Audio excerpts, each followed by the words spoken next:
Hello, hello, hello. Testing. 1, 2, 3. Welcome back, Commander.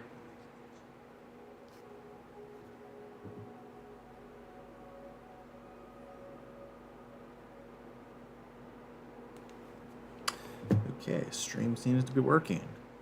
Can you guys all hear me out there?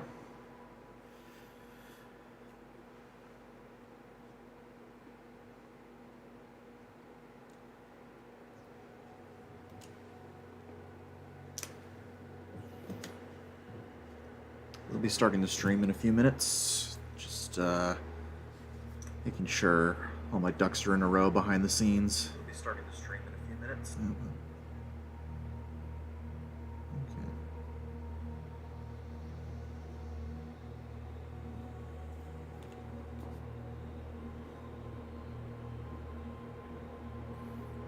Okay.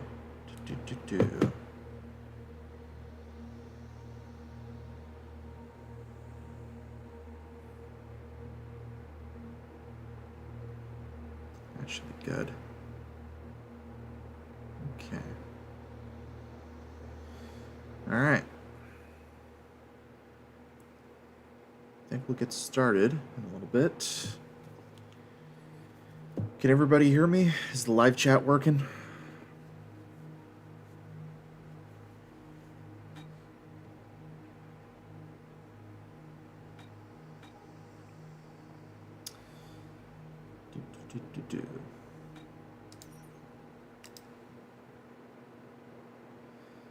Hey, Panzer1509, welcome to the live stream. This is HHC Snowman, and I think we'll get started. As you can see, I've been playing a bunch of the Firestorm campaign to get footage for my last video. Hey, Luke Danger, welcome back. Glad to have you here. And looks like the D train is here. Let's see if I can...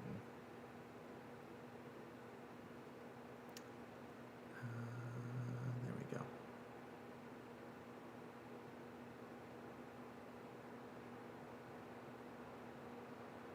All right. All our ducks in a row. I think we can get started. Thanks everybody for coming to the live stream. I know this is a slightly different time than we normally do, different day and time, but I had some issues before. My friends over at the Super Challenge Bros were running a live stream yesterday, and I had to help them mod for that. So I had to move mine to Sunday because I didn't want to wait another week before doing another live stream. Luke Danger says, not going to be here for the whole thing, unfortunately. No worries. Glad you can make it for what you can. Panzer says, do you use anything from CNCnet to make it run better? I do have CNCnet, so I could. This is just the Steam version. I don't like to make a lot of alterations if I can help it. Alright, let's see what we can do.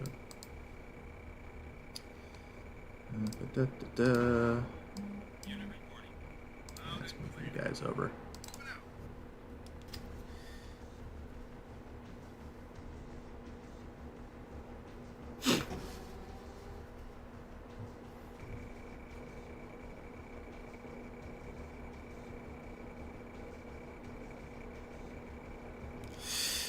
Okay, Blue Danger says should get that light infantry out of the Tib. Yes, sir.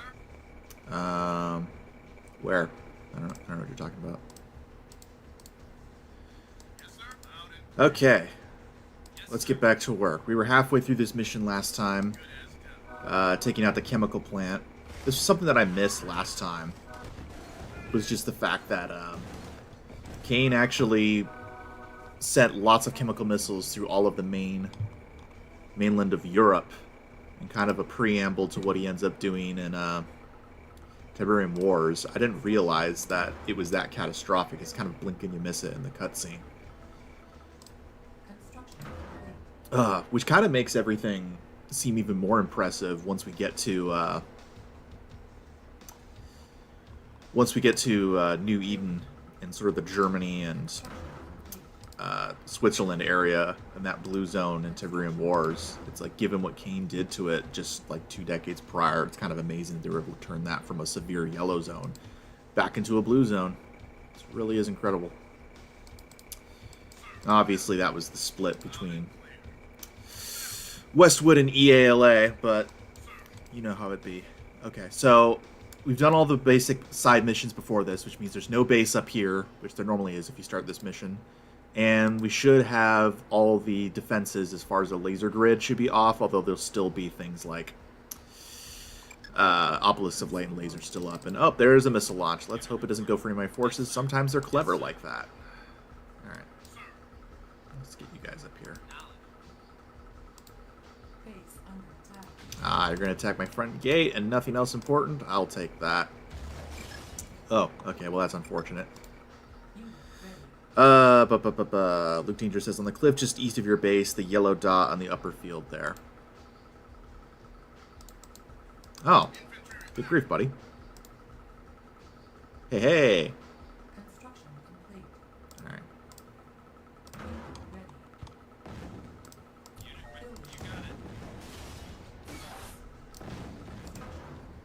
Panzer says, fair enough. Personally, I prefer the bigger resolution on the other drawer engine. Yeah, no, very fair. I probably should switch to that at some point. I'm just very nostalgic for exactly how I played this game when I was a kid. So it doesn't annoy me as much as I think it does most everyone else. But fair enough. Alright, that's right. We don't have any artillery in this game yet, but we will make do. Alright. Let's do this. Reinforcements have arrived. What are you talking about? Snowman 8.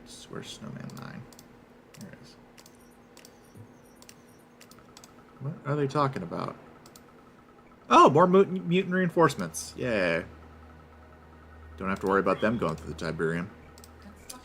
Kind of curious on your guys' take on why Kane and later on the Cult of Tiberium in the Firestorm mission of the GDI campaign.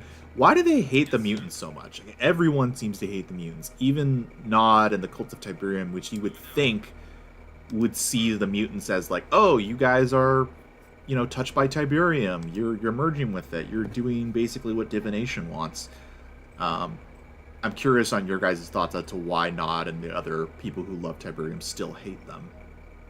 The only thing I can think of is it's sort of a situation of, yes, we want things to change and adapt with Tiberium, but not that way. Not outside of what Kane has prescribed. Anything outside of Kane-designed divination is an abomination and heresy of some sort. But it's never really explicitly said, as far as I'm aware. I could be wrong. Luke Danger says, more mutant allies, if I remember correctly, are the reinforcements you get. Might have been this mission instead of the supply base. For sure. Alright, let's get moving. Alright. Huh. Is this offline too? That's incredible! Alright, you guys stay behind, because you guys tend to kill your own forces.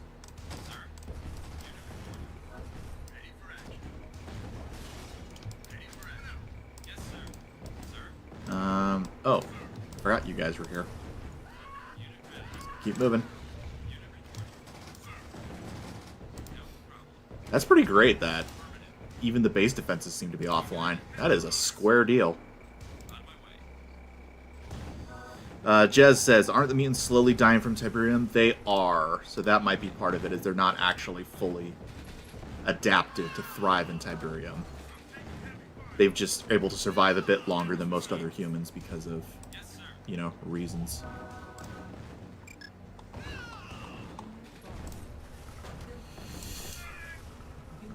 Alright, you, get up here and kill him if you can. Let's go, let's go, let's go, let's go.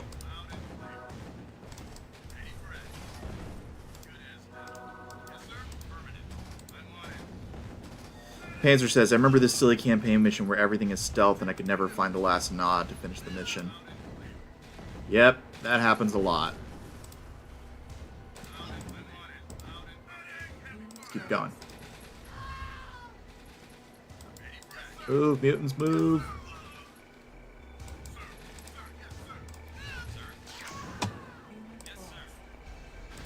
Well, these ones aren't offline.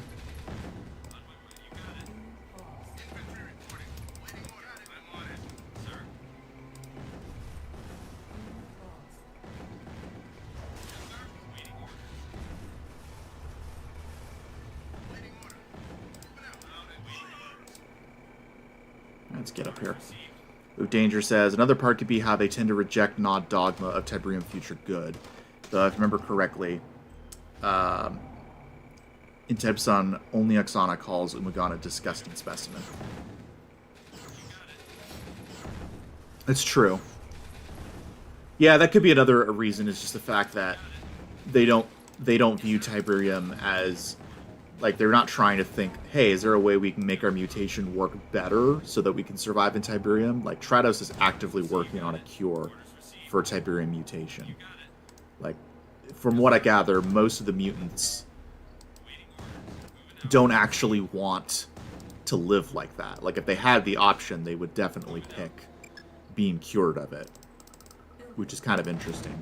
Because usually when those kinds of communities are shown in media and world building, it's sort of like the X-Men. It's like, there's nothing wrong with us. We don't see ourselves as being broken or anything like that. Which, to be fair, a lot of X-Men have powers that make life infinitely better, but there's also ones that make life a lot worse to live day to day. But the mutants and the Forgotten are kind of unique, I think, amongst groups like that are shown in media, and that they actively are like, yeah, we have our own culture, we have our own thing, we don't trust outsiders, but, like, if we were given the option to not be this way, we would absolutely take it. Which, to be fair, Tiberium poisoning is not a fun way to live, even for a mutant. Jez says, the way I see it is that Nod is trying to make humans stronger with Tiberium using their cyborg technology to keep it more under control. Yeah, I just played through all of the Firestorm campaigns, as well as Kane's Wrath again, and the more I look at it, the more I'm seeing that, like, the cyborg path is definitely something that Kane seems to be borderline end goal for him. It's kind of crazy.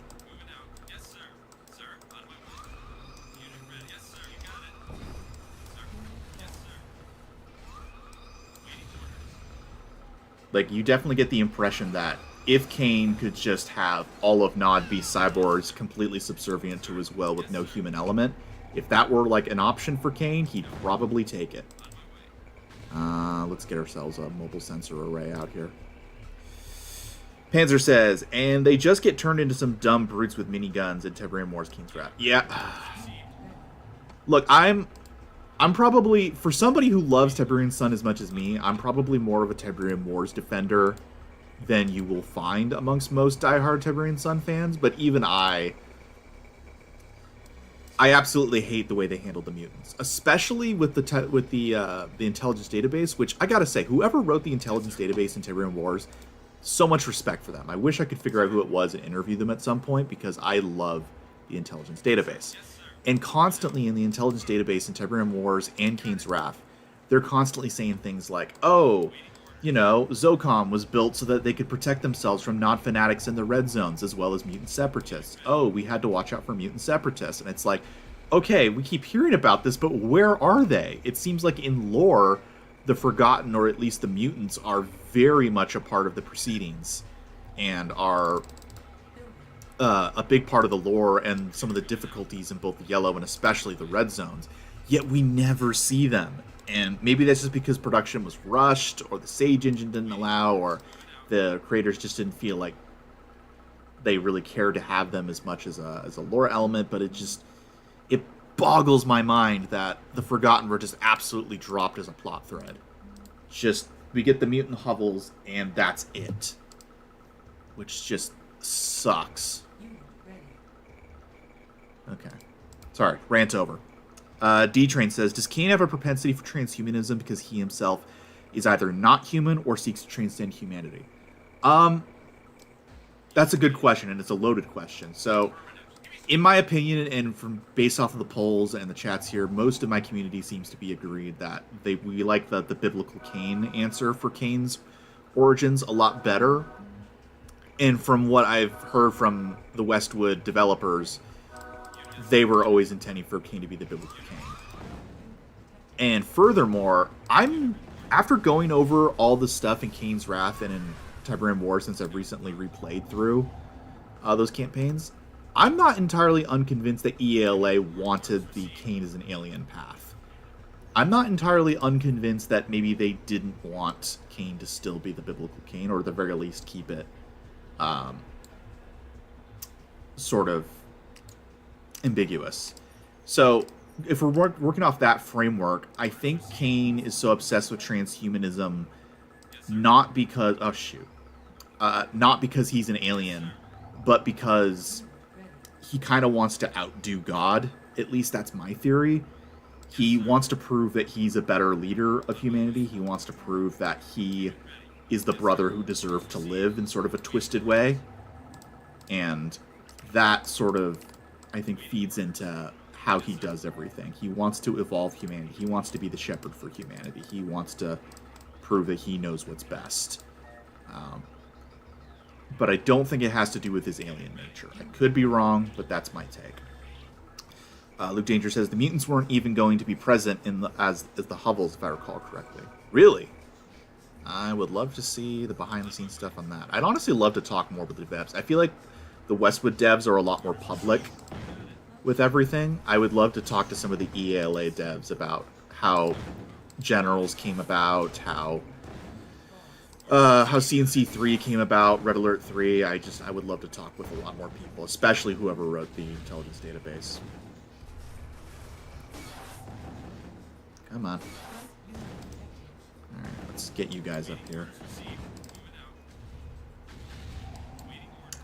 Luke Danger says, then the only time we get an official representation of them is a faction in Tiberian alliances, which basically uses them as an enemy for GDI and outplayers to work together against. Yeah, I remember when Tiberian alliances first dropped, I was really excited to see the Forgotten back, and then I realized what Tiberian alliances was, and, boy, that was disappointing. Luke Danger says, so how many great daddy issues for Kane? Yeah, no, it's funny. I kind of wonder, like, how much of Kane's issues are him basically trying to defy God, even though, given how little God seems to actually show himself in this world, if he actually does exist in the Tiberian universe, it's sort of like when somebody, like, lives rent-free in your head, and you talk to them, and they're like, I don't even think about you. You know, sort of the classic, you took everything from me. I don't even know who you are. It's like, it sort of feels like Kane's got this obsession with proving God wrong, and God doesn't even really seem to concern himself with Kane at this point. I could be wrong about that. The D-Train says, do you think Kane stays in bunkers because he too lives in fear of what is created on Earth? Did not expect a Spy Kids 2 reference here in my chat. Alright, let's get the rally point here. I think it's Alt. Yes. And let's move you forward. Luke Danger. Jathild was the one who mentioned the mutants not initially being in Tiberian Wars to me when I responded to one of his videos. Oh, really? Awesome. Yeah, well, I would tend to trust Jathild. He's got pretty good resources and knows what he's talking about. That would kind of make sense, because they do feel like an afterthought in Tiberian Wars, so that would make a lot of sense if that was the reason why they do feel that way, because they are an afterthought. Chase Baker. Hey, Chase Baker, welcome back to the chat. Snowman, what song are you using to empower the Sonic tanks? I'm thinking mostly Darude Sandstorm. That would be my pick.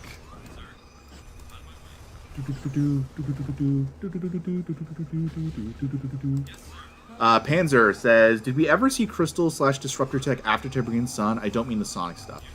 Not directly. I think the Sonic stuff in Tiberian Wars is supposed to be the logical evolution of the Disruptor technology. I think even in universe it is supposed to be the same tech. I think they just didn't like the ray sort of wave technology that we see here, and they wanted it to look more like, I don't know, sound waves in Tiberian Wars, but I think it is supposed to be the same technology. That being said, I don't think the Disruptor crystals are specifically mentioned at any point after Tiberian Sun. Luke Danger says, I don't think so. The closest is the Shatter from Kane's Wrath, but again, that's Sonic stuff. Luke Danger says it's the same tech, he had just changed how it was portrayed. Right, so yeah, exactly what I said. Alright, let's get more Titans and then more Disruptors. And then we'll get more... We get another mobile sensor right when we get the chance. Yes, sir. Luke Danger says, yeah, you got it right. The crystals aren't mentioned at all afterwards. D-Train says, I mean, canonically, and I mean literal canon, God is very much aware of who Cain is, as consequentially maybe overall. Yeah, I'm not saying he does. I'm not. Are you guys familiar with what deism is? We're gonna get into philosophy again. Where's Org Luzman? D-Train says, also, I thought the Sonic tanks were just blasting Nickelback. And they say a hero can save us. I'm not gonna stand around to wait. And they're watching us as we all fly away. Sorry. I apologize for subjecting you to that. Anyway, as I was saying, Luke Danger says, I mean, they could be blasting This Is What It Sounds Like. This is how you remind me what I really am. Anyway, so I think as far as deism is the belief that was very common in like the Enlightenment period of like 1700s, 1800s. Basically, you couldn't really be an atheist in Europe in the 17 and 1800s, but that didn't mean there weren't still the type of people who absolutely would be atheists if that were culturally an option. People like Napoleon, people like Benjamin Franklin, you know, other people. Well, okay, Benjamin Franklin may not have been a deist. It depends on how you define the term. But the point being, deists were basically as close as you could get to being an atheist. That was culturally acceptable in the 17 and 1800s. And basically the idea was God definitely exists, but he basically was only responsible for the creation of the world. And then he basically, like a watchmaker, set the clock and then let it go. And now the universe pretty much continues as it is without godly intervention. So in that sense, I wasn't trying to say like, oh, Cain, in this world, God's basically a deist and doesn't care about Cain or not aware of him. He definitely would be. I'm just saying that in the sense of like if you had like a crazy ex, and the crazy ex can't stop thinking about you and is like, oh, I bet this person hates me. I bet he still thinks about me. And then the person is just, the healthier person is like, no, I barely think about you. I'm just living my life. Like, that's what I imagine if God does exist in this universe. That would be his relationship with Cain. That was a big tangent. Okay. Luke Warhawk Rambo. Oh, welcome back, Warhawk Rambo. Good to have you back on the stream. The Sonic tanks could be recruiting. Years ago, I saw somebody take that scene from The Incredible Hulk, where the U.S. Army brings out the sonic emitters on the Humvees, and just replace the sonic emitter sound with Rickrolling, and I thought it was the funniest thing. I wonder if that video still exists. Okay. Alright, let's bring this guy forward. Luke Danger, except they are going to take them down, aren't they? Never gonna give you up, never gonna let you down. Okay. Guys! Out of there. Have some sense of self-preservation. Good grief, there's a lot of power plants. I always thought the Nod power plants looked so much cooler than the GDI ones. What do you think GDI powers their power plants on? Do you think it's clean burning, like nuclear energy, or like some other clean energy of some sort, and Nod energy? It's weird because GDI's power plants have like smokestacks, whereas Nod doesn't. So if anything, at least by visual design, weirdly enough, Nod looks like they're burning more clean energy than GDI is. Curious on your guys' thoughts on that. Starry Skyline. Do you think that Tiberium could have spread so quickly because of all the ore deposits seen in RA? Yeah, I was just thinking about that because I play a lot of Remastered Red Alert 1. Why is there ore everywhere? I think you just have to suspend your disbelief and say it was just a gameplay thing, and that there isn't just ore literally spilled everywhere. But if that is the case, like, yeah, that would be a reason why Tiberium spread so quickly. I don't think it is, just because Ava mentions in Tiberian Dawn that, oh, Tiberium is such a godsend because it's now so much easier to mine stuff. We can now get all these raw materials for a minimum of mining expense. When, in reality, if it was exactly the way it's portrayed in Red Alert 1, mining would already be extremely easy. So, I think that's just a gameplay thing. I don't think that's canon, me personally. Luke Danger says, Nod probably is using Tiberium. GDI might be too, since Tib was looked at as literal green energy back during Tiberian Dawn.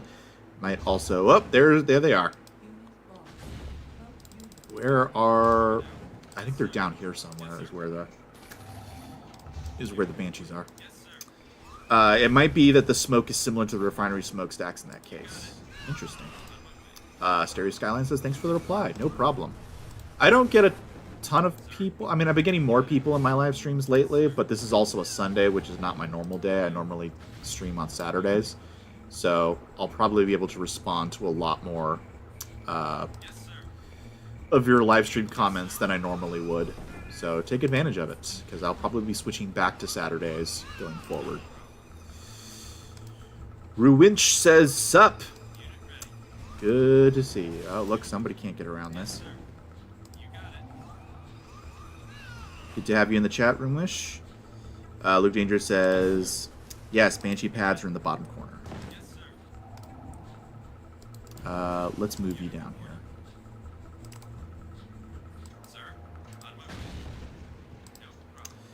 Chase Baker says, GDI decommissioned all nuclear missiles. The fissile material had to go somewhere. That's a good point. It's mentioned, it's kind of implied in Tiberian Dawn, but it's specifically mentioned in the intelligence database of Tiberian Wars that GDI had a bunch of nuclear weapons at its disposal. But once they created the ion cannon, they made a commitment to never use nuclear weapons, which a lot of people viewed cynically of like, well, of course you're not going to use nuclear weapons because you have the ion cannon now. But canonically, GDI still held on to all those nuclear weapons. They're just hidden away in like bunkers around the world, which I think is where Nod stole those cores from to get their nuclear weapons back at the start of the Third Tiberian War, if I remember correctly, which is how Nod is able to launch the nuclear missile at the Philadelphia at the beginning of the Third Tiberian War. So, yeah, you raised a good point. GDI would have a ton of fissile material, so if they wanted to, they could use it. I feel like having those on the front lines of a battlefield, though, is just asking for disaster, so I don't think they would use that. Maybe in their civilian sectors, maybe in like their blue zones, but I find it hard to believe that they would use that on their frontline MCV bases. But yeah. D-Train says, that actually brings up an interesting question as to how Tiberium is used as a power source. Historically, no matter the fuel, it will be burned to boil water in a giant steam engine anyway. That's a really good point. I don't think Tiberium is being used as a power source because everything that I've seen on the lore, Tiberium is literally just the crystal is encasing actual material and resources that GDI and humanity was using anyway. It's nothing new. Nod may have found ways to use Tiberium in ways that they couldn't before, but GDI and most everyone just uses the resources encased in the crystals. So I don't think they're used for power, unless there's like coal inside or other materials that we would normally use. Tiberium itself is not really used as a power source, except maybe by Nod, as far as I'm aware. I don't think Tiberium is directly burned for power in any way. And if it were, like you said, D-Train, it would just be a steam thing, because everything comes down to steam. Luke Danger says, and after Nod lost their nukes again during Tiberium War 3 when they lost Cairo. Yeah, apparently they still have some nukes because they have a Temple of Nod in the final mission of the GDI campaign, and you can still use them in the Nod campaign, so I'm not really sure how that squares. Maybe they just lost their ability to fire them into space, maybe they lost their intercontinental ballistic missiles, or maybe canonically whatever nuclear weapons are used in the rest of the war are just whatever they had left. I'm not really sure how that squares, to be honest.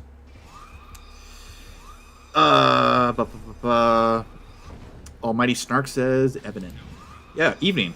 Good to have you here, the Almighty Snark. Luke Danger says, they also mentioned using Tiberium as a fuel source for the sonic emitters. Yeah, using Tiberium against Tiberium, essentially. Explicitly described as poetic justice. Oh, really? I must have missed that. That's crazy. The The RTS fan says hello. Good to have you here on the stream, RTS fan. Glad you can make it. The Almighty Snark says, so if Tiberium is just gathering the resources, how does the Tiberium poisoning work? It mutates people, right? Is that due to things like uranium or other heavy metals?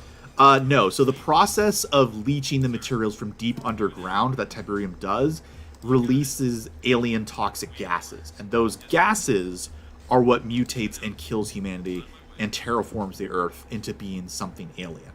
So it's not the material inside the crystals, it's the process of getting those materials from the ground that spread Tiberium and kill people and mutate them. So, again, it feels like a metaphor for like resource use and damage to the environment, because the very thing that makes us rich and helps us build all these amazing armies is the thing that's killing the planet, which I always thought was kind of interesting. I'd have to ask if I ever get the chance again. Like, was that an intentional metaphor, or did that just sort of evolve over time as a happy coincidence? Luke Danger says, yeah, those were the nukes that Nod steals from GDI, which happens after Temple of Brian fell. Oh, okay, sorry, I must not be thinking. I'm forgetting. Luke Danger says, Snark Tiberium mutation stems from the radiation given off from the absorption and simulation process. Give off a lot of radiation. Right. Yeah, radiation and gases, as far as I'm aware. I think it's both. The Almighty Snark says, so radioactive gas, do we know the composition of that gas? Yeah, it's a good metaphor for industrialization. GDI using tip for sonics. It was one of the dev interviews for Tiberium Wars. Oh, interesting. Jess says, I think Tiberium was also a reference to Spice in Doom. Yes, it definitely was a reference to Spice, because originally in Doom 2, that was the main resource, and they had to come up with something that would fulfill a similar game mechanic role. But an answer to, the RTS fan says, how's Tiberium Sun going? Going well. Thank you. I love this game. It's probably my favorite game in the CNC franchise from an overall perspective. But yeah, it does give off a lot of radiation. What was I answering? Do we know the composition of the gas? Yes. In Tiberium Dawn, there's a cutscene where you can see scientists who have basically figured out most of what composes the gas. I don't have the knowledge in front of me right now. It's been a lot of my videos and like the B-roll, so you can watch it. But basically, it's a lot of known gases, and then there's I think 20% unknown gases.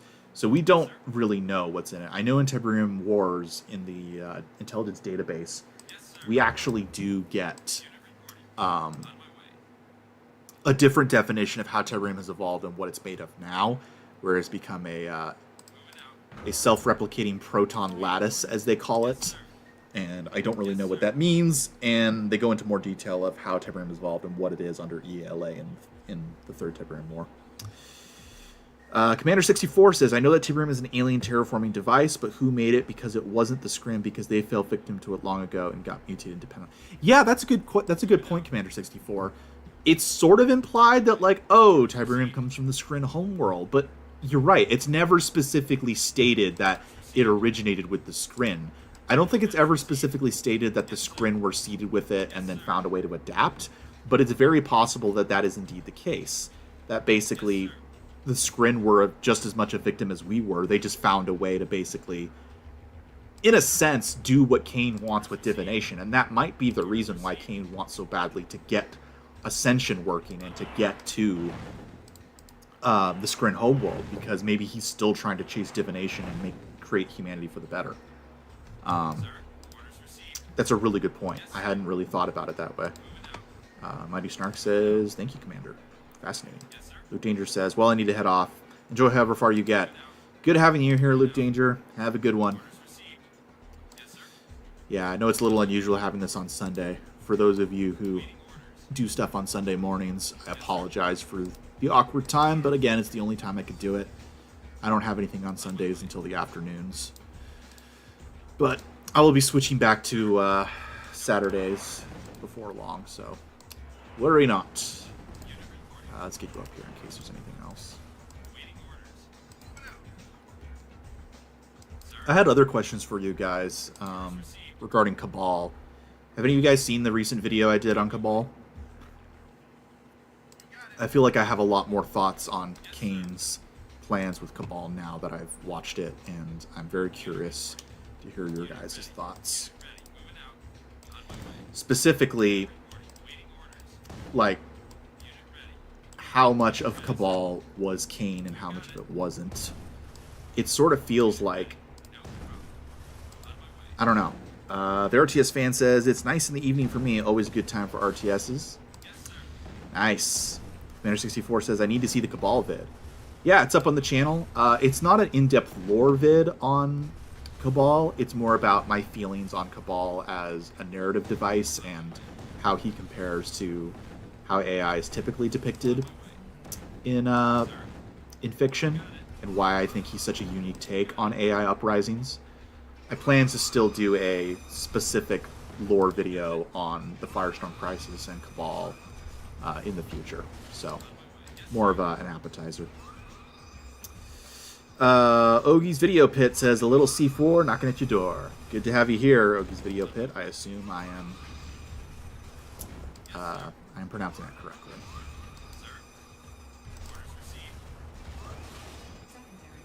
Woo! Here we go. Chase Baker says, more thoughts, more good. Oh, here we go.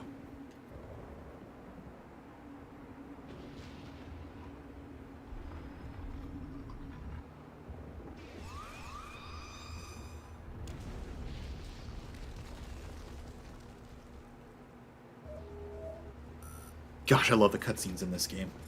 Ogie's Video Pit says, any tips for destroying Vega's base mission? Been stuck on it for weeks. If you can, make sure you destroy the dams in the previous mission, if that's an option. That makes that mission easier. Either way, what I usually do is I capture the Nod base, the little small outpost in the bottom right with engineers, so that I get access to Nod rocket troopers and cyborgs. And then I load a bunch of infantry, both Nod and GDI, into APCs and have them land in the southwest part of, or southeast, the southeast part of Vega's base, and attack from there. And then while that's been busy, I then send a bunch of Titans in across the bridge. Chase Baker says, it's not a good look for the Banshees getting destroyed by a ground-only assault tank. Still a fantastic piece of kit. Disassociative Personality says, was CNC4 canon? I suppose EA thinks so. The entire community has collectively agreed, nope, not canon. That story was so crap, none of us consider it canon. In fact, if you go on the CNC subreddit, and really any place where CNC is discussed, most of us have pretty much agreed, silently, to just pretend it doesn't exist. Or if it does, it was a fan game, it was a mod, or it was a concept game that EA was gonna make, but it was canceled. It's kind of hilarious. We've all just collectively are in on this joke. And I am totally fine with that, because even though CNC4 could be fun at times in multiplayer, the story sucked. And I am now pretty much convinced that even EALA didn't want to end the story that way. And they didn't even necessarily want to nail down that Kane was an alien. Because a lot of the dialogue that I've been seeing from Kane and CNC3 and Kane's Wrath seems to indicate that they still may have been keeping the door open to Kane being biblical Kane the way that Westwood had implied. In which case, I think that CNC4 kind of specifically saying that Kane was an alien was purely because they were rushed and they needed to do something about it. I don't think even EALA wanted to nail that down. That is now kind of my headcanon, and I will do a video later to explain why I think that is. Jez says, if CNC4 was canon, did the Scrin just forget to invade Earth? Yeah, no, even when the game was coming out and people asked the devs, are the Scrin going to be a faction in this game? And they said no. Everybody was like, what the frick? It didn't make any sense. So yeah, they were rushed. I don't think even ELA, wanted to end the game that way. So I don't even blame them. I blame EA for that. Roomwish says, dude, I was watching your previous stream highlight as background sound while coding. A fellow engineer. Good to have you here. And then I heard about Joe Bostic. I literally just zoned out and couldn't believe it. Yeah, no, it was crazy, dude. I could not believe it was happening. As you saw from the video, I was still, up until the very end, I'm not convinced, or kind of not convinced. I was mostly convinced by the end, but it was very surreal. I really hope that it was actually Joe Bostic, because, yeah, it's crazy. Disassociative Personality says, I'm just saying because CNC4 could be more, but since CNC4 failed, they completely scrapped Generals 2. It wasn't just because CNC4 failed. Generals 2 was going to come out, and then they decided to change it to a free-to-play online game because that was kind of... You got to understand, in the early 2010s, all the RTS studios were doing it. Does any of you guys remember Age of Empires Online? All the RTS studios were... Because RTS wasn't being as popular anymore. MOBAs were taking over, the consoles had kind of taken over, and RTS just wasn't a good fit for that. So a lot of RTS franchises were switching over to the free-to-play online model. So Generals 2 very quickly became that. And then people were kind of like, we don't really like this. And rather than like fix it, EA was like, all right, we're shutting down BioWare Victory games and we're shutting down the CNC franchise and we're canceling Generals 2. And they kind of low-key blamed us because in the press release, they were like, oh, we were making Generals 2, but then we realized we are not making the game that you wanted. And that became very clear from community feedback. So we're canceling the game. And then we just got nothing from Command & Conquer until Tiberian Alliances, Command & Conquer Rivals, and then, which were all mobile games and online browser games. And then finally, in the late 2010s, in the 2020s, we got the remastered collection for the original games. But yeah, that whole thing was a mess. I remember that when it happened. I was so excited and just, gosh, what an emotional roller coaster. Roomwish says, I've modded Tiberian Dawn and there's a code documentation everywhere. Every file lists its author, so while modding, you can see Joe Bostic's name everywhere. That was so cool. Wow, that's amazing. Yeah, Ogie's Video Pit says, who's Joe Bostic? Joe Bostic was a co-founder of Westwood Studios, the studio that originally created Command & Conquer. He was also a developer. He now works with Petroglyph Games, which is made up of a lot of previous former Westwood staff, and Petroglyph were the ones, along with Lemon Sky, who worked on the remastered collection. Jazz says, that was a great stream. Yeah, it was. Nostalgic says, wait, what? This is such an unexpected stream. Yeah, sorry, Nostalgic. I'm not normally doing stuff on Sundays. As I mentioned before, I had to help out my friends on the Super Challenge Bros to moderate their stream that was on Saturday, and I didn't want to wait another week, so I just did it today. We're gonna switch back to Saturdays going forward, so this is a one-time thing. Recon 1 says, I'm headed back to New Jersey. Good luck with that. RTS fans, I do know of Age of Empires Online, more like the fan revive version. There's a fan revive version of Age of Empires Online? I never got a chance to play it back in the day. I should check that out. Warhawk Rambo says, I'm heading to... okay. I would like to encourage you guys not to dox yourselves or say any personal information or stuff like that. Just for your own safety. I know not many people watch this, so it's probably fine. And you're all adults, so you can make your own choices. But I'm just encouraging you to, not try to put personal information as much as you can. Recon 1 says, I need to collect my concert wristbands for my stepmom. More personal information, yay. Ogie's Video Pit, leaving now. Have a nice day. Thanks for the tips. No problem. Hope you can beat Vega's base mission. That one's a fun one.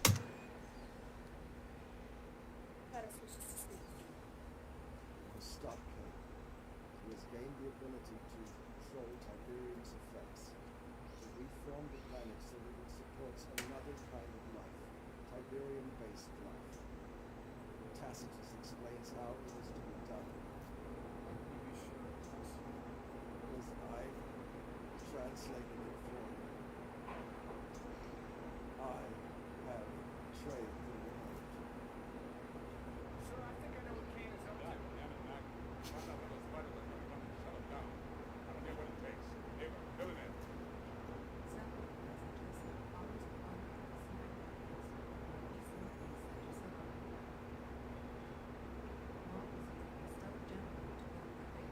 Ghost Stalker and I will take a squad for our people in the head. We know how to hide from them. They won't move the base if they don't know we're there. I think it's too dangerous. Say something straight. I don't take orders from you. I'm not fighting this war for you. I fight for the forgotten.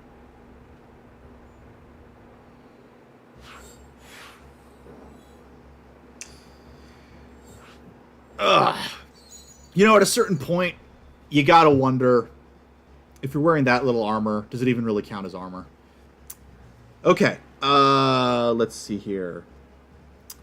Disassociative Personality says, I don't know what I meant to be in Command and Conquer, but I wish we got a Red Alert reboot, but instead mashed with the world in conflict. I love you talk about the first Red Alert. It is dark. It's propaganda. What do you mean? I'd love to hear more about that. The RTS fan says, yes, it's called Project Celeste. Has new content like the Romans and recently Indians. Interesting. D-Train says he's headed to Timbuktu. Well, good luck with that. Be careful when you swim across the Atlantic. I hear the guppies like to nibble on your toes. Commander 64 says, I'm thinking the RTS fall is a self-fulfilling prophecy. Oh, RTS isn't popular, so we won't advertise or make games. Oh no RTS sold well. I told you it was a dead genre. Yeah, I think you've mentioned that before, Commander 64. Yeah, it's a risk, and it's RTS used to be at the top of the game and was as big as like FPS, and now it was like more of a double A sort of space, and I think a lot of companies just didn't want to waste the time to nurture the new place that it fit into in the ecosystem. Disassociated personality. I really want a GDI jacket. Oh my gosh, I have a giant Tiberian Sun era GDI flag hanging on my wall in my room. I would love a Tiberian Sun era GDI jacket. That would be so freaking cool. Warhawk Rambo says Parts Unknown is also a nice destination. D-Train says, Commander 64, that's how EA justifies killing a franchise genre. They basically shunted it to the back burner for a decade, so yeah, you're right, but it's pretty deliberate in my opinion. 100%. One of two possible locations for the fighter production facility. Use the mutants to locate its whereabouts while remaining undetected. If detected, Nod will cloak the factory and deploy more troops. Hide the mutants, and Nod will once again uncloak their base. After the base location is recorded, GDI dropships will immediately arrive with reinforcements. Okay, one of these I prefer over the other because it has some old mammoth tanks, Mark 1s from the Tiberian Dawn era, and I like the map better. I can't remember which one. This is one of the first ones where it's not this is a supporting mission, and if you do the supporting mission first, you can still do both missions. No, this is a either or, like in the classic games. So I gotta remember which one has the mammoth tanks. Another possible location of the fighter production facility. Use the mutants to locate the position of the fighter production facility. They must remain undetected. If Nod suspects enemy forces, they will cloak their production facility and deploy troops. If the mutants can hide from the Nod troops for a short period, Nod will assume the area is clear and uncloak the base. Once we have recorded the location of the base, the mission will be complete. Okay, I think it's the bottom one, because the top one, I think, is a harder stealth mission, but once you've recorded the location of the base, it's over, whereas the south one is, I know the GDI will drop MCVs you can actually fight. Is this one? No, actually, no, I think this is a supporting one. If you do this one first, then when you play this one on the south, it just starts immediately with the MCV and you attack the base. Whereas if you do this one, you get to do both. Gosh dang it.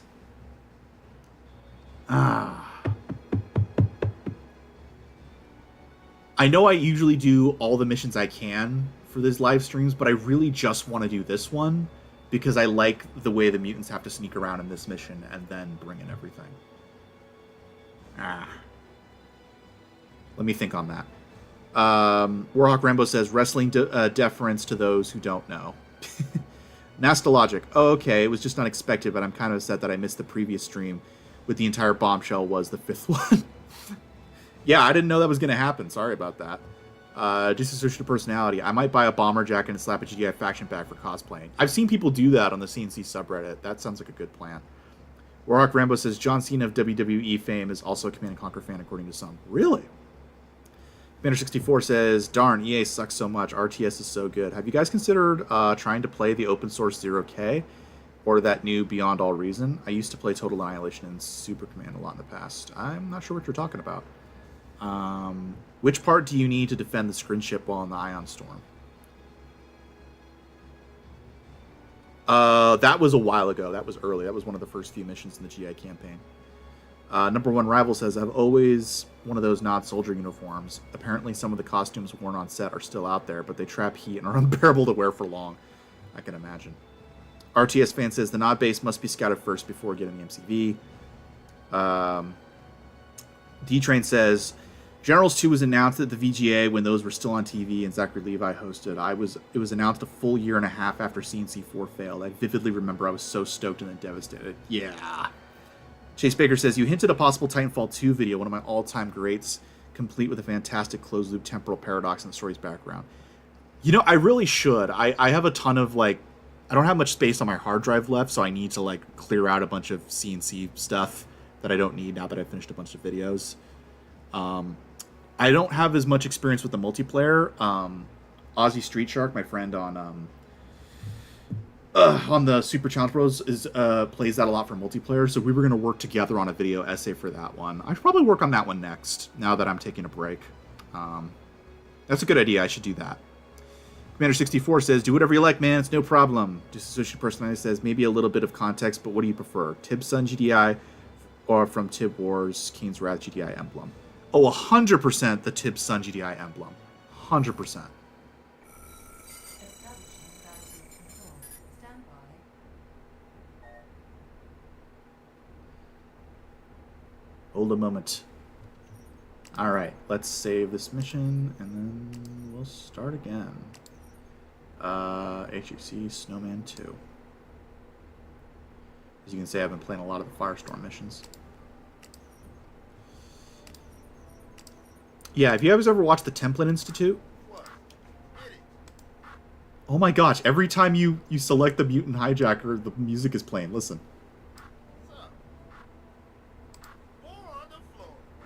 Oh, it was. Oh, there you go. You hear it?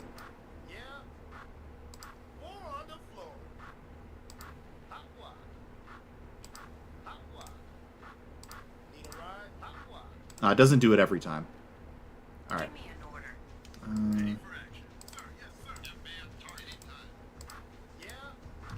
All right, let's save again.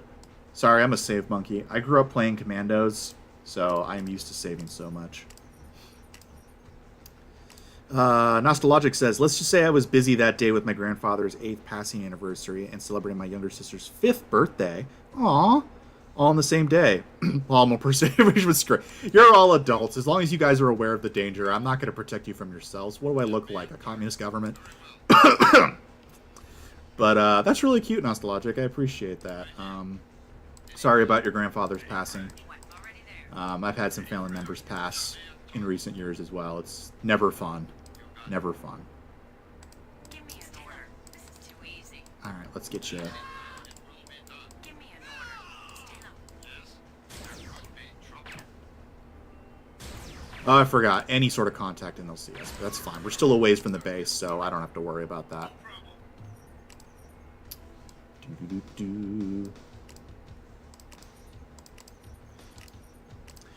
The RTS fan says, that's the right mission for the Mammoth Tank. What is? Alex Bidsadzi, welcome back. Glad to have you here. Nostalgic says, I completely forgot that the stream in the 26th of January. Yeah, no worries, man. I'm going to be doing these streams a lot in the future. After I finish this, I'm going to do the Nod campaign and then Firestorm, both campaigns. And then I'll probably move on to either the Remastered Collection or Command & Conquer 3, Keen's Wrath. So I'll be doing this for a while. Also, I want to do some multiplayer streams at some point. Maybe get you guys involved. I would love to play against the AI with you guys at some point. I think that would be a lot of fun. Okay. Stay low. Ugh, man. Okay. I was kind of surprised. Like, I get it because I know my community, like, loves the Tiberian universe, but I was surprised to see a lot of comments on my stuff of people who just don't like generals or consider it not to be a true CNC. Maybe that's just, like, a loud minority, but I've never understood that because I think the community at large has largely accepted generals, and I love that game. Even when it first came out, I was like, this is incredible. And that's something I've always really liked about Command & Conquer, is that it's got 3 separate sub-series. Like, you get something so different, but it all is still quintessentially Command & Conquer. I just think that's so cool. You know, you get your sci-fi fix with Command & Conquer, the Tiberian series. It's a little more serious. And then you get something like the Red Alert series, which is a little more wacky, but a little closer to, like, alternate history. And then you get the General series, which is, like, both kind of a parody of the War on Terror, while also being one of the more realistic CNCs, a little more grounded. I don't know. I really like it. I guess these guys are doing target practice on all Mark 1 Mammoth tanks. Can we take one of these? I don't know if I should wait to take them or if these are just going to become fodder, even if I do take it.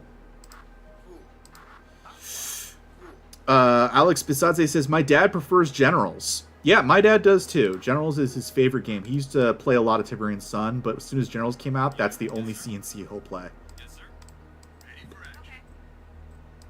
It definitely feels like Generals is the most dad CNC, if that makes sense. D-Train says, 0 hours the best CNC, fight me. Objectively speaking, from a gameplay perspective, I 100% agree with you, D-Train. It's probably the best gameplay-wise of all the CNCs. In terms of everything, like gameplay, story, atmosphere, world, technology, Tiberian Sun is still my personal favorite.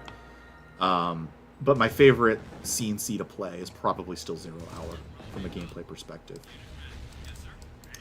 CNC 3, especially Kane's Wrath, is probably my favorite game of the EALA era.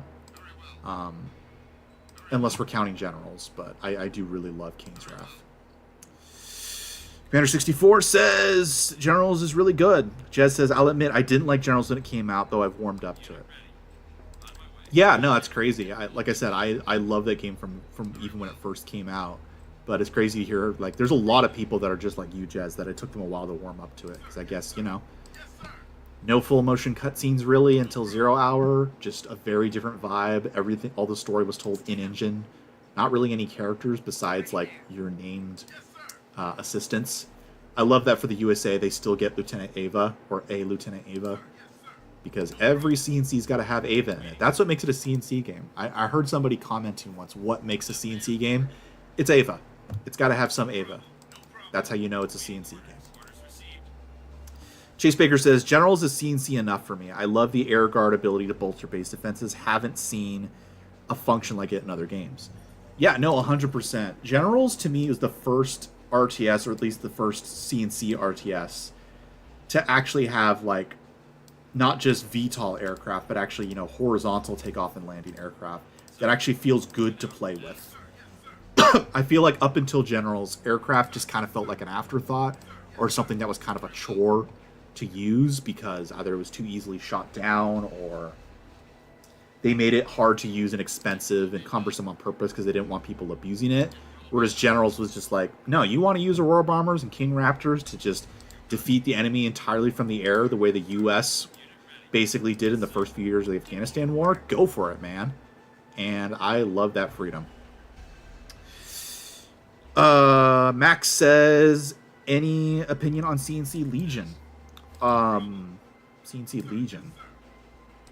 Are you talking about the AI Legion from Kane's Wrath, or are you talking about one of the mobile games? Jez says, it was just so different. The story was too bare bones, and it didn't really look. I didn't really like the 3D look. Yeah, it did have an extremely bare bones story. I'll admit that. I can definitely see why that would take some time. I think I was still pretty young when that game came out, so I just ate it up. It's like, yay, more fun game to play. I didn't really care about that, but I can definitely tell if I were older when that game came out, I think I would probably have a similar opinion and would probably take me a while to warm up to it. Warhawk Rambo says, Generals is different but fun. For sure.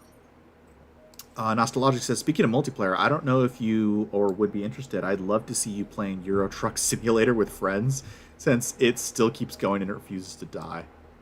I'll have to check that out. I played some games for...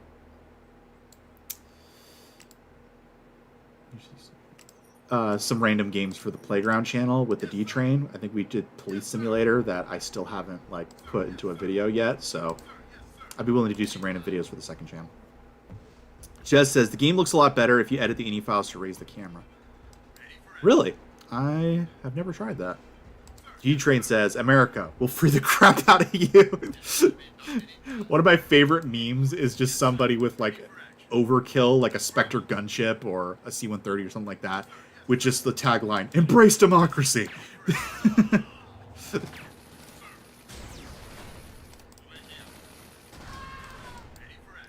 Okay, I think I need to scout a little bit ahead. Max is the mobile one. I have very little opinions on that. I didn't really look it up. I heard that CNC... which one was that? Because I'm getting mixed up between Rivals and Legion. Which one was like kind of an RTS, but you know, with mobile, and there was another one that was a little different. I'm trying to remember which is which, so if you could help jog my memory of what that game entailed, that would help. Jez says, I didn't play Zero Hour back then at all, but now that I played it, I can say that the story is much improved in Zero Hour. Yeah, it definitely is, and I like all the additions of the sub-factions that they added. The Laser General is pretty much all I play in that game. And I think I've talked with the D-Train about this, but I think Zero Hour has the most realistic depiction of how America would be defeated in a war, which is basically how America has been defeated in every war post-World War II, which is just, you know what, this is more trouble than it's worth, this is a PR nightmare, we're just going to withdraw and not deal with this. I think that that was a really realistic way of showing America being defeated in a modern war. And it makes me really want to do a video essay on that. And I keep wanting to. I never get around to doing it. Also, I feel like my community doesn't really care too much about generals. So it's one of those things where there just isn't as much demand for it, I feel. Maybe I'm wrong. But yeah, I would love to do a video essay on general. Maybe I'll do it with the D-Train at some point. D-Train's a bit of a history buff when it comes to more modern conflicts like the GWAT, so that would be fun to do that with him. Okay, the base should be right here. I think it's still stealth, so I think we have to wait a bit. But we will find it. Jez says the camera's very close to the ground in generals. Huh, I guess I just hadn't noticed. I'm so used to it. Nestalogic says, it might seem biased, but it's one of these games that keeps going, even for a small company like SCS Software, that luckily not under big companies like EA, Ubisoft, Bethesda, and Activision. I assume you're talking about Euro Truck Simulator 2. I'll have to check that out. Number one Rivals says, Rivals is the kind of RTS one. Legions is the Frankenstein's monster, the Tib timeline, the Riddler time. Right, okay. I heard that if you can get past the anger of EA continuing to give us just mobile game after mobile game instead of actually giving us a proper RTS, Legions is not bad. That's what I've heard. I've never played it. I don't really have any desire to play it, but I've heard that Legions is actually an okay, like, mobile rendition of the CNC formula. At least it's better than the Age of Empires mobile game, because I heard that that one's pretty bad. But again, I don't know much detail about that. I'm a huge Age of Empires guy, by the way. I think my favorite Age of Empires is 3, just because I love the colonial era and the sort of 1700s flintlock era. It's so cool to me. So freaking cool. Warhawk Rainbow says, ah! Oh no! Oh, Ghost Stalker! No! Also, I saved on the wrong one. Where's HSC Snowman 1? Oh no! I'm gonna take this time to answer some questions. Warhawk Rambo says, Mountain Dew and CNC action, good stuff and a good time. D-Train says, whoa bro, don't oversell me as a history buff. I mean, no more than I oversell myself as a history buff. If I ever started covering Age of Empires, people will start expecting way too much of me because of how much I talk about history. Let's see. Max says, Rivals RTS, Legions, now just CNC, kind of like Stronghold Kingdoms. Interesting. Chase Baker says, I support getting however many Generals videos you come up with. That's encouraging. I might just do that. We'll see. We will see. Warhawk Rainbow says, I'm not big on mobile games. I would play games at home on my PC. Yeah, I think the only mobile games I really ever played in my life are just like Tetris, I think Plants vs. Zombies 2. That might be it. Maybe some Temple Run back in the day. Alright. Save again.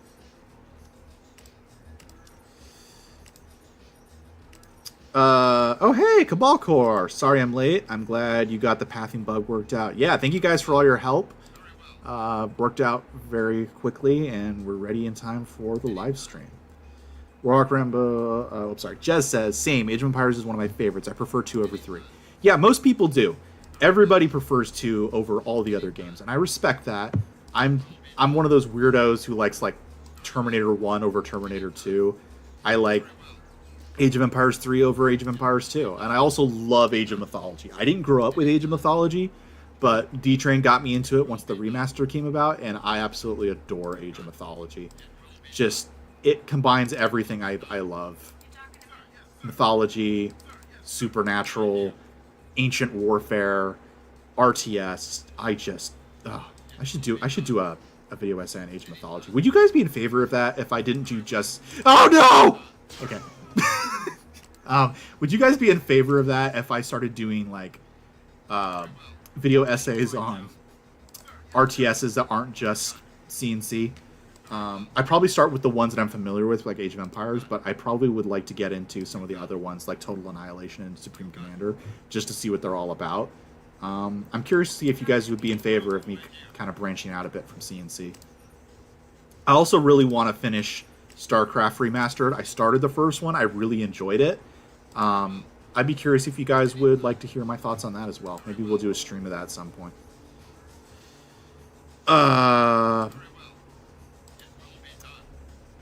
Chase Baker says, amazing how a giant tower of laser gym can perform a sneak attack. Yeah, I did not expect that. But that is not super sneaky. RTS fan says, the Age of Empires-like game I've been playing is Star Wars Galactic Battlegrounds with expanded fronts mod. Yeah, me and the D-Train tried to play a little bit of that game. It was very hard for me to get into. Even though it's just like Age of Empires 2. Oh, they're really close. They're really close.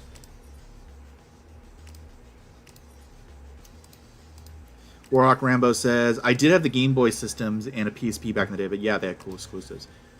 Dude, the Game Boy Advance was my jam.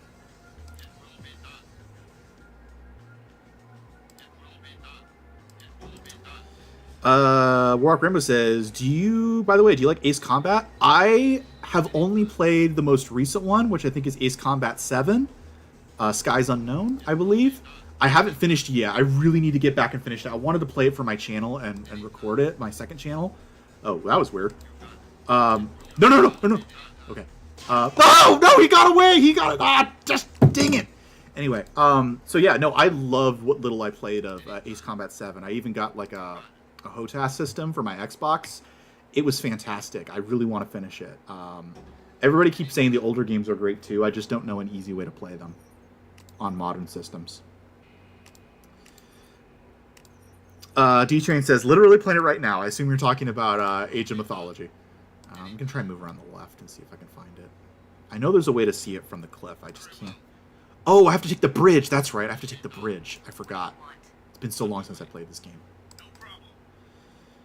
Nastalogic says, I also watched a video about why does everyone hate EA, and EA is way worse than you thought, and both of these videos can lead to one thing that made the EA we know and hate today. Yeah, I don't know if I've seen that one. I probably have. There was also the video about why RTS isn't popular, and that was a comment on my video about why RTS died and how it could come back. And that was a great video because it kind of highlighted to me something I never knew, which is that RTS players statistically mostly play it for the single player campaign, which I had no idea that was the case. But the vast majority of people who play RTSs play it for the campaign. And the guy basically postulated that the reason why RTSs have become unpopular is because they've been chasing the money and trying to make it an esport like StarCraft was, when most people don't even like playing games for the multiplayer. Or if they do, it's skirmish against the AI. And people need to focus more on what CNC did really great in the early days, which is make the game super fun and exciting to play in the single-player campaign. And I 100% agree, because that's why I play it. Conversely, like, even though RTS feels like you're so divorced from the world and the story, I love RTSs for their story!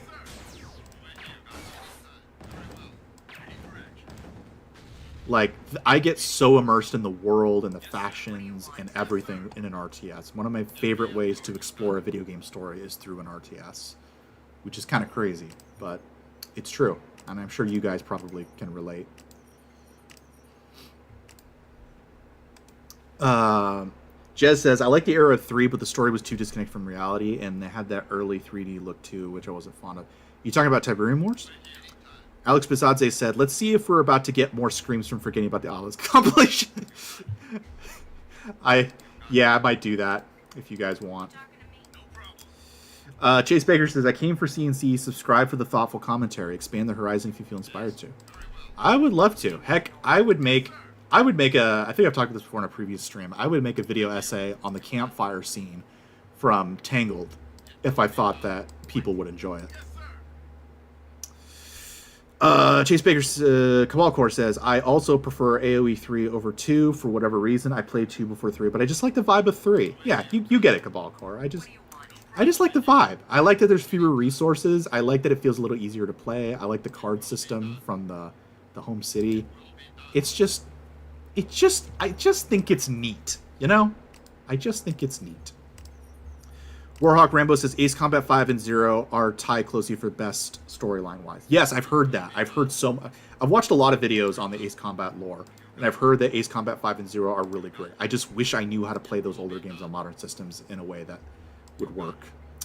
Nostalgic says, I think it's safe to say that thanks to EA Sports, microtransactions, loot boxes were born, and those were from games like FIFA and the NFL series, especially in the early 2000s. 100%. And if the EU ever gets those laws against loot boxes and stuff and microtransactions to catch on and craters those franchises, I will be a happy man. All right, I think this is how we do it. Yes! I remember now.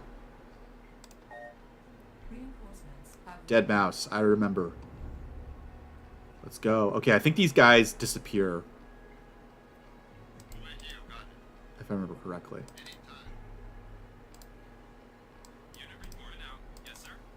Like Batman, when you look away, they're just gone, and you look back. Or The Angels and Touched by an Angel on CBS, if anybody remembers that old 90s show. The Mammoth Mark II has arrived. Yes! Yes! It's the Beast himself! Let's freaking go! Oh, I know he's not nearly as big enough as he should be given how he's depicted in the cutscenes, but I don't care. He's so freaking cool, and I wish he came back in future games. Look, guys, I love the Marv, but it should have been a new version of the Mammoth Mark II. Let's all agree. Oh, they've stealthed. I thought these guys disappeared. Huh. I thought canonically this is when Umagon gets captured, but I could be wrong. Anyway, Frostburn says, hi, Snowman, and good evening, everybody. Good to have you, Frostburn. Jez says, getting zapped again, lol. I wonder why the visibility is so low in CNC games in general. I think it was at its worst in Tiberian Sun, because Red Alert 2, I think, doesn't have that problem as large. And then Generals just does away with the severe fog of war altogether. Let's blow this up as well, so we can get up here when the time comes.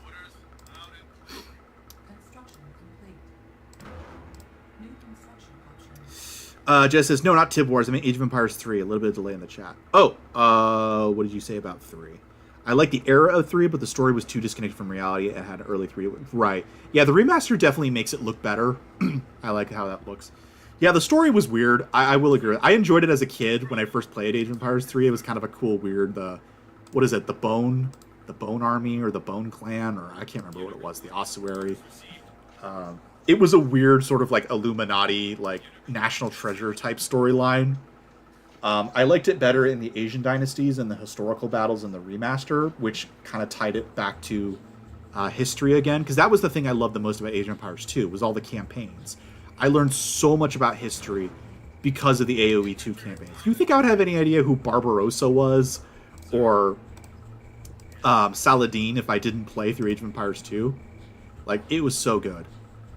But, yeah, to your point, the story, although fun and wacky, was a bit disconnected. I kind of wish they had stayed with the history. I know why they didn't, because it's the colonial era, and you're not gonna suddenly play as Cortez defeating the Aztecs, or, you know, play as the British colonizing, fighting in the Indian Wars. You know, or play as the Spanish taking over, you know, the Caribbean, or the French taking Haiti, or the anti-slave rebellions. Like, it was too problematic. I kind of wish they had took a swing at it, but I know why they didn't. Alex Bisadze says, what would be your favorite IP to make into an RTS? Mine would be Killzone. Guys, I want to play Killzone so badly, but the problem is, hey, buddy. Okay. PlayStation has made it so hard to play. Gosh dang it. Okay, sorry, that's going to mess with my sense of place. PlayStation has made it so hard to play those games. But yeah, that would be super fun. Me and the D-Train played the Halo RTS, and that was pretty fun. Any IP? Gosh. That's a really good question. I'll have to think on that. Mammoth Mark II, the big dog has arrived. That it has, Frostburn, that it has. Alright, Nastologic says, but in 1982... Cabal Core says, lore-accurate mammoth size is terrifying. It's like something out of 40k. For sure. Nastologic says, but in 1982, the Trip Hawkins era was one of the good guys, but since Larry Probst came in mid-90s, everything went haywire, and now with Andrew Wilson, they're making it worse. Yeah, no, that's a good point. EA was kind of a breaker of the industry back in the day. It was actually pretty innovative. So I understand that. EA used to be something special. Warhawk Rambo. I know some mods for Scene C3 put the Mammoth Mark II back in. One uses the APOC sound effects. Yeah, I played Tiberium Essence a lot. I love that Tiberium Essence also mods how you can get units in the campaign. I played through the entire campaign over again in Tiberium Essence, and it's a great experience. Alex Bisadze says, in Tib Sun, attack ranges are bigger than the to reveal terrain range. Yeah, it's kind of crazy. Hey, it's Trevin Lane. What mission are we on today? We are on the mission where we have to destroy the Banshee production plants. So, very close to the end of the campaign. We're getting there. Nastologic says, and throughout this era, I almost feel like they're not only the most evil company in the world, but at the same time, they want to be the most richest company because of these buying companies.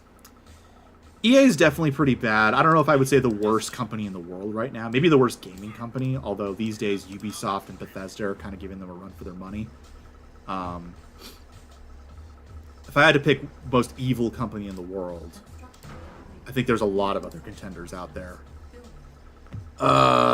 Video Crow's Nest. Not to defend EA in any way, but wasn't it Bethesda that technically pioneered microtransactions in Western gaming? With the Horse Armor, etc. in original Oblivion, others reported east from Asian MMORPGs. You're not wrong, Video Crow's Nest. And I did have that thought. I just wasn't sure on the timeline, so I didn't want to say anything in case I was wrong. But I believe you are correct. Bethesda has its fair share of the blame as well. But you're also right. It's very fun to make fun of EA. Yeah.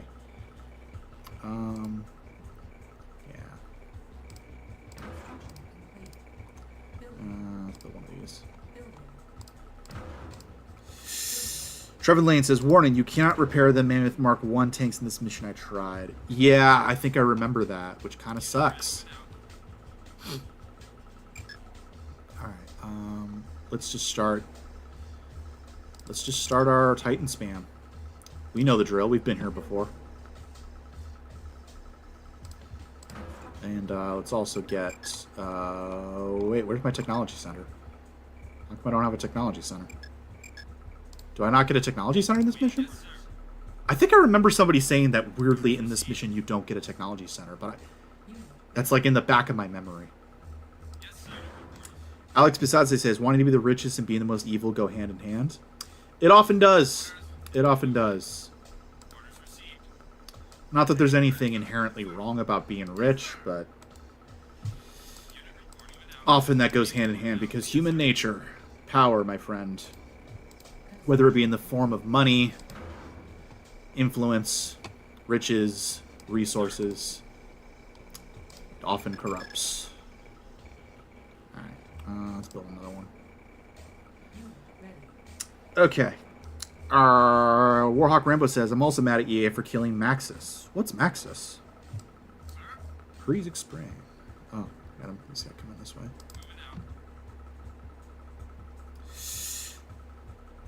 Trevor Lane says the next 2 missions will be a massive difficulty spike. If it's the Ion Storm mission, then it definitely will be. That was the one that I got stuck on so much as a kid. Nastologic, and honestly, no, they don't deserve to be called Electronic Arts with these track records. In my opinion, they should be called Energetic Abusers. EA, wrong answers only. Yeah, let's just roast EA while we're here, folks.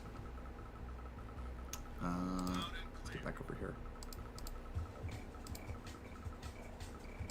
More Titans, more Titans, more Titans. Let's keep that Titan spam coming since we can't get any disruptors, which is normally my favorite unit in this game. Jez says, what if you steal Nod tech in this mission to build repair vehicles? That's an interesting question. Trevor Lane says, it is possible to sneak some MLRSs and amphibious APCs into the back of the enemy base. Have a mobile sensor deploy nearby, and you can knock out the power. That's really cool. What the... Ah! Oh, no! Oh, well, we get to see this.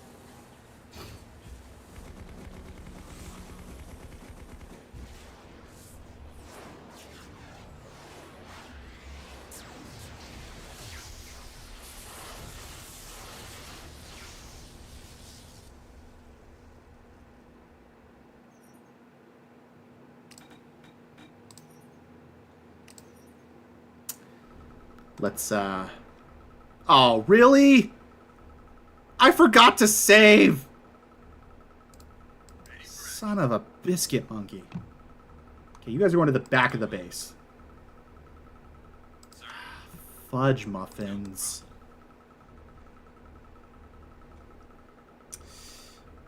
Anyway. Warhawk Rambo says, Maxis made SimCity back in the day. Jez says to repair the Mark 1. I'll give that a shot, Jez. Alex Bisatze says Maxis, the Spore Company. Oh, yeah. Warhawk Rambo says, as for EA, to their CEO, if he's watching this, I fart in his general direction. He doesn't deserve your vapor. Alex Bisatze says, alright, let me Google all the insults beginning with the letter A. Warhawk Rambo says, I bet no one expected a Monty Python reference. No one expects the Spanish Inquisition. Trevin Lane, there is some water on the far west side that you can use for flanking. Good to know. Chase Baker says, getting a game over by friendly fire. That is definitely a CNC milestone. Yep, for sure. Alexander Schneider says, one look and I know the mission. Good to have you on the stream, Alexander Schneider. I will try to learn to save more often. Frostburn says, what a shrimp. So much to catch on out of a recent save. What a shrimp. Construction complete. Alright. Give me everything. Let's send you guys up here. I want to see what's up here. Nastologic says, for example, the Need for Speed series, which is also under EA, is getting shelved because of Battlefield, Speed Hunters, the biggest sponsor, is being refunded and is on thin ice because of that. Yeah. I haven't been in on the Need for Speed franchise in a while. I'm kind of weird like that. Everybody loves like Need for Speed Underground and a lot of that era. I could never really get into Need for Speed in its mid to late era. I liked a lot of the early stuff. I kind of hate the fact that every racing game now is an open world racing game. It used to be that there were some open world games and some games that were before. Now everyone is an open world racing. Even Mario Kart is an open world racing game. I miss the days when you could just pick a car, pick a track, and just go. And I guess I'm just weird like that, but that is something that has kind of kept me from being in the Need for Speed games as of late. But it does suck that EA is basically shoving that franchise to the side when it's a huge franchise and it doesn't deserve to have that happen to it. Trevor Lane says, I never put critical units in the front. The Mammoth Mark II, the Ghost Darker, too many friendly missions failure. Yeah, normally I'm better with that. I just a little tired today. Warhawk Rainbow says, I remember GTA San Andreas had EA sucks license plates on some vehicles. Dang.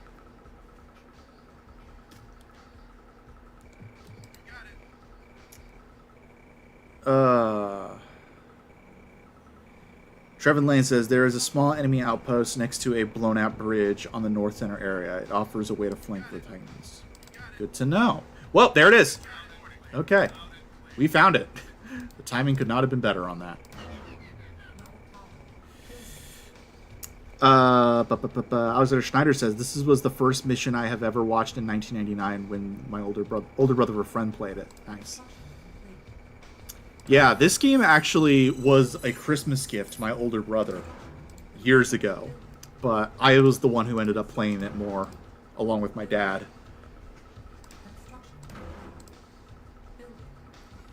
And it looks like my unit is under attack. Alright, I'm going to build some base defenses up here, and then we're going to... Ah, dang it. Okay, sorry. I can't. I'm sorry. You guys understand.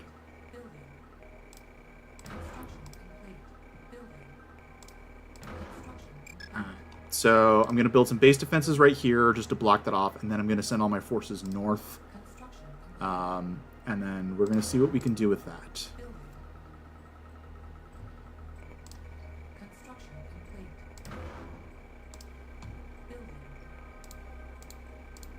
And looks like we have incoming forces this way as well.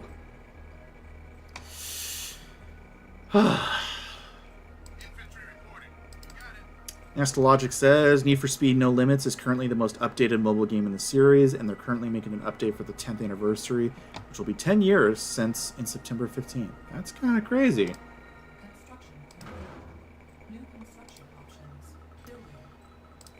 So where are you guys on the whole walls, no walls thing? Because in some of the newer CNCs, they kind of got rid of walls. I think the only game that kind of brought it back in the newer era was Red Alert 3.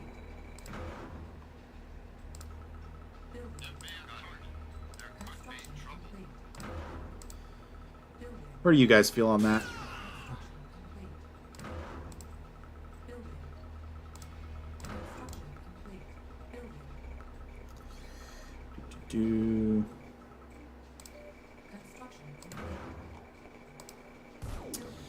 Trevor Lane says you can use jump jet troopers and orca fighters to clear out the defenders of that outpost and capture it. Makes for a good staging point. Good to know. Trevor Wall says walls are situationally useful.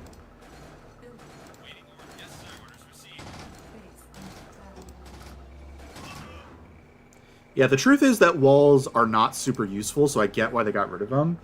It's just in single player, I like them. I like them a lot.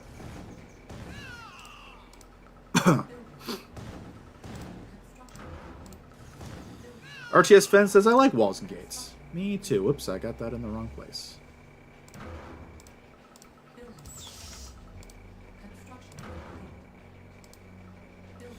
Alex Bisadze says, I use them sometimes. Hey, Org Luzman, welcome back to the chat. Appreciate having you here. Or Luzman says, yesterday I made art with less fingers. Tomorrow they will take your fingers. AI art maker. Oh, I get it. It's a reference to AI takeover.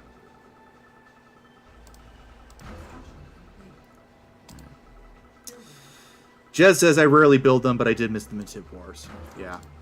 If I remember correctly, Tiberian Essence brought back walls and gates. Just for some reason, the enemy doesn't know how, the AI doesn't know how to attack them, so you can kind of break the game by building walls. Which I don't know if they ever fixed that.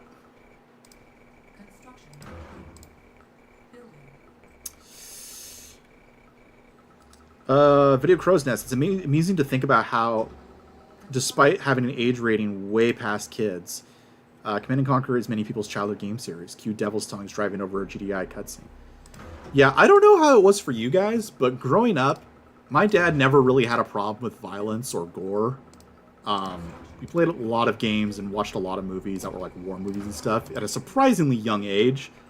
The only real problem in my house was like if there was sex stuff or if it was like bad language. Kind of a weird system, but I enjoyed growing up like that because I got to play a lot of really cool games and watch a lot of really cool war movies.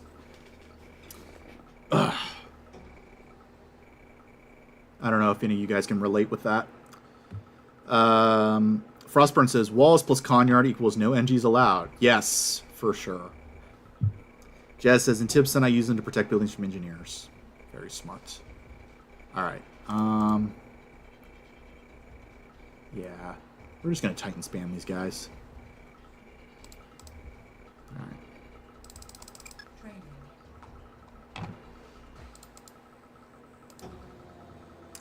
Alright, I'm starting to get really hungry, guys. I didn't eat breakfast, so I might end the stream early. Unit ready. Construction Apologize for that, but... options. Man. Should have eaten before the stream. Unit ready. Trevor Lane says, watch out for enemy arty fire and flame tank strikes. They will start using them. Good to know. Chase Baker says, I'm fine with their inclusion, though my base defenses are focused on heavy turret turtling with walls behind choke point areas. For sure. I really hate any RTS that doesn't allow me to turtle, or it seems to punish you for turtling and wants you to go out and get new sources of income. I'm like, no. I get to turtle. It's my game. You don't get to tell me how to play this game. You don't get to tell me how I get to have fun. How dare you? Again, can anybody relate with that? Because I feel like certain games punish you for playing the way that you want to play.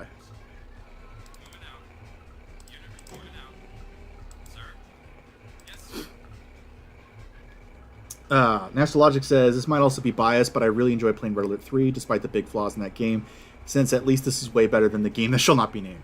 Yeah, no, I didn't play Red Alert 3 until later, and I played it co-op with the D-Train. Red Alert 3 might be one of my favorite CNC games from a gameplay perspective. It's surprisingly fun to play. Like, it plays well. I don't really like the story choices or the world choices or the tone. And I'm kind of mixed on the art style, but dang. Gameplay-wise, it's pretty fun. Or Glusman says, Cabal AI Uprising is what AI art is leading to. Yeah, I suppose I did kind of say that in my last video. D-Train says, only the Americans. Only the Americans what? Frostburn says, all my CNC childhood titles were pirated copies. Arr. Go to the high seas. Or Glusman says, AI Uprising is starting and we just lost Kyle Reese from the game. Wait, are you saying that Michael Bean is dead? This kid, if he is, this should not be how I find out. Romanov says he didn't sacrifice the muties to snatch the sub APC and cheese the mission. It's over.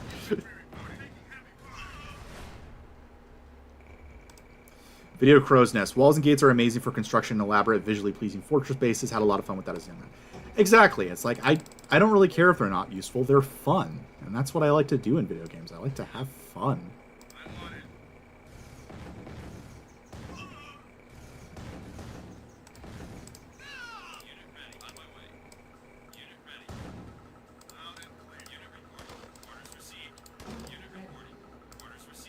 Okay, dokie. Oopsie doodles. Ah, the chat's really going by. National Logic says, especially when it has two of my favorite actors, Tim Curry and David Hasselhoff. Breakfast. Trevor Lynn says, we're in the same boat. I haven't had breakfast either. We should start taking care of ourselves. My fiance is going to get mad if I'm not taking care of myself. Of course, she's one to talk. She has a hard time staying hydrated. The RTS fan says, I can relate. For sure. For sure. Yeah, growing up like that. It's a fun way to grow up. Romanov. Maybe. I love task force missions in Tiberian Sun, though I'm making use of lone troops. I don't know. I have mixed feelings on the fixed force missions. They're pretty fun, but they need to be used sparingly. Alright, let's get our Titans over here. Let's save.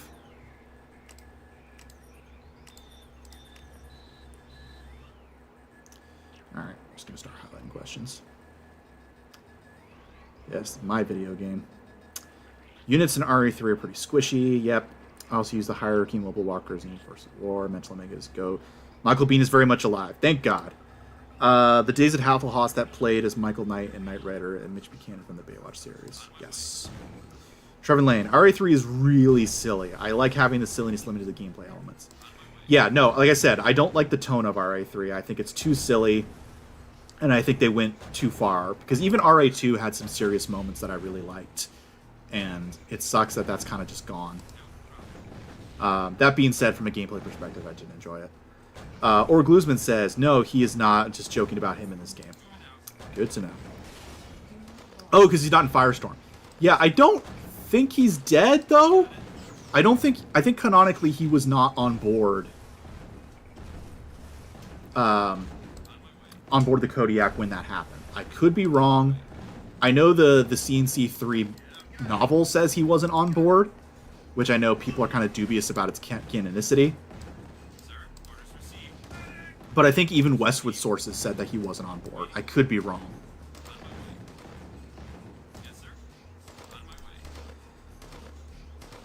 Jez says, I can definitely relate with wanting a turtle, for sure. Hilaria says, not Firestorm, GDI Juggernaut, Robot Artillery. What about Firestorm? I must have missed something. Frostburn, Romanov, I feel you. When you have limited units, you have to be more careful and think outside the box. Be creative with what you have. Or Glusman says, Cabal declare war on GDI and Nod by releasing Art of Cain and General Solemn. Oh, gosh. Oh, my gosh. Get over here. There we go. Alright, get up here. Guys, if you could just shoot back, that would be terrific. Alright.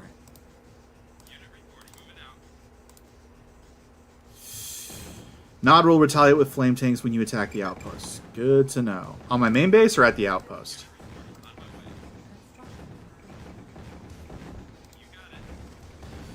Romanov. Adam Isgreen was the lead designer to Green Sun Firestorm, and CNC3 said they killed McNeil off.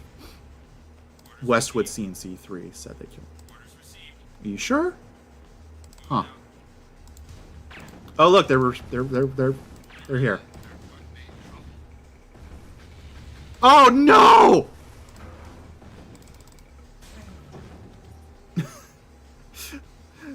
Oh. I'm just going to read the rest of the chat now.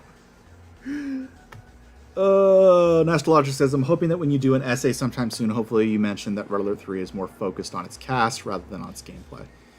Yeah, I'm mostly going to focus on my complaints about Red Alert 3's tone and also what I like about its gameplay.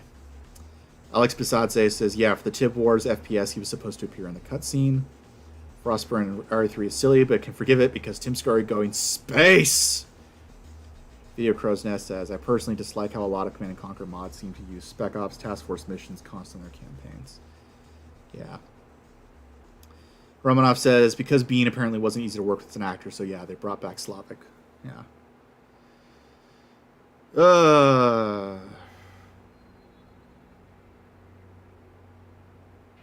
Sorry, yeah, I wasn't paying attention. Alright, guys. I think my fiance is talking to me, so I gotta get off. But thank you guys for being here. I'm also super tired. I need to eat. I'm actually starting to feel faint, which I don't normally do when I don't eat, so I think I also need water. It's hot over here. I'm sorry to end the stream early. Normally we go to at least 1 p.m., but I definitely gotta go. Thank you guys all for being here. Appreciate it. I'll try to do better next time.